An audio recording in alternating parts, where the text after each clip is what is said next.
శ్రీమాత్రే నమః. శ్రీ లలితా సహస్రనామంలోని 723వ నామము స్వతంత్ర. ఈ నామానికి అర్థం ఏంటి అంటే స్వతంత్రము కలిగినది, పరాధీనత లేనిది అని అర్థం. జగన్మాత సర్వస్వతంత్రాలు కదా.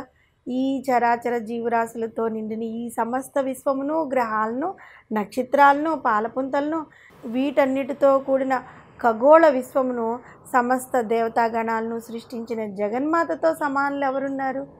అమ్మవారి కన్నా అధికులు కానీ అమ్మవారితో సమానమైన వారు కూడా లేరు. కాబట్టి అమ్మవారు ఎల్లప్పుడూ సర్వస్వతంత్రాలు.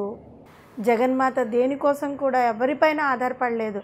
అంతేకాదు త్రిమూర్తులతో సహా అందరూ ఆ తల్లిపై ఆధారపడి ఉన్నారు. ఆ తల్లి అనుగ్రహం లేనిదే త్రిమూర్తులైన బ్రహ్మ విష్ణు మహేశ్వరులు కూడా తమ కార్యాలను సమర్థవంతంగా నిర్వహించలేరు. ఇక మిగిలిన దేవతల సంగతి చెప్పక్కర్లే కదా. సామాన్యులమైన మిగిలిన జీవుల గురించి ఇంకా చెప్పేదే ఉంది.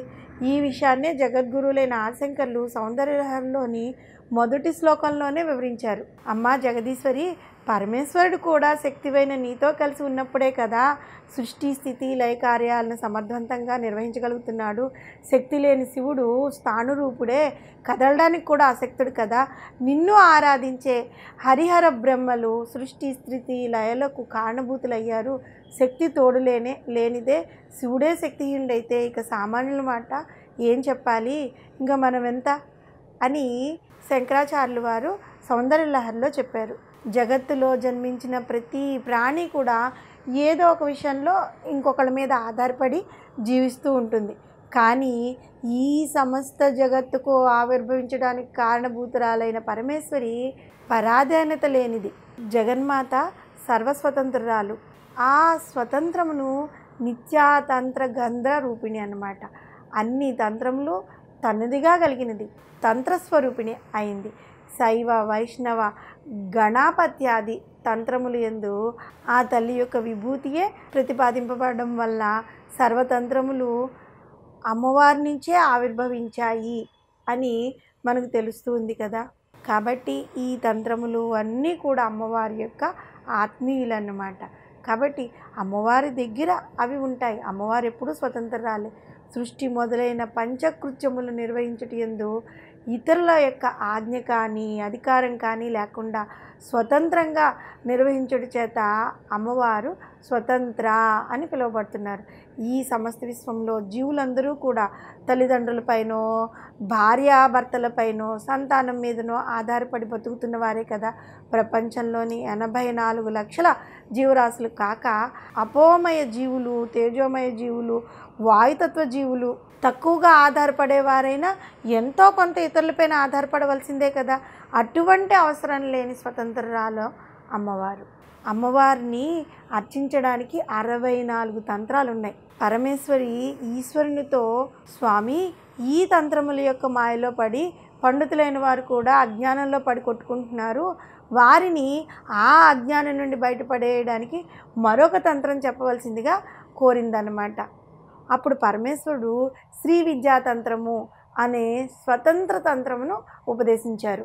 ఈ విషయాన్నే జగద్గురువులైన ఆదిశంకరులు సౌందర్యలహరిలో 31వ శ్లోకంలో వివరించారు. తంత్రం అనేది మంత్రశాస్త్రము లేదంటే విద్యకు సంబంధించిందనమాట.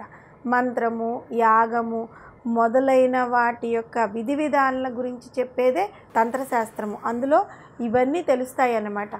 అనేకమైన సిద్ధులను ప్రసాదించే 64 తంత్రాలను ఈశ్వరుడు సృష్టించి కోరికలను కోరుకునే ప్రజలకు ఇచ్చాడు.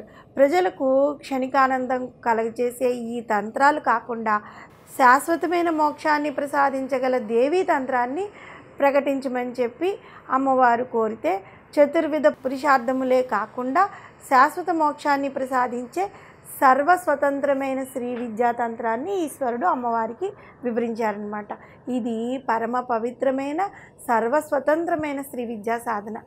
దీన్ని చేసిన ఉపాసకులకు జగన్మాత ఇహలోకమునకు సంబంధించిన కోరికలతో పాటు పరలోకంలో ఉన్న మోక్షాన్ని ప్రసాదించగలిగిన సమర్థురాలు కాబట్టి అమ్మవారు వారికి మోక్షం కూడా ప్రసాదిస్తుంది. కాబట్టి ఈ వసన్యాది వాగ్దేవతల అమ్మవారిని స్వతంత్ర అనే నామంతో పిలిచారనమాట.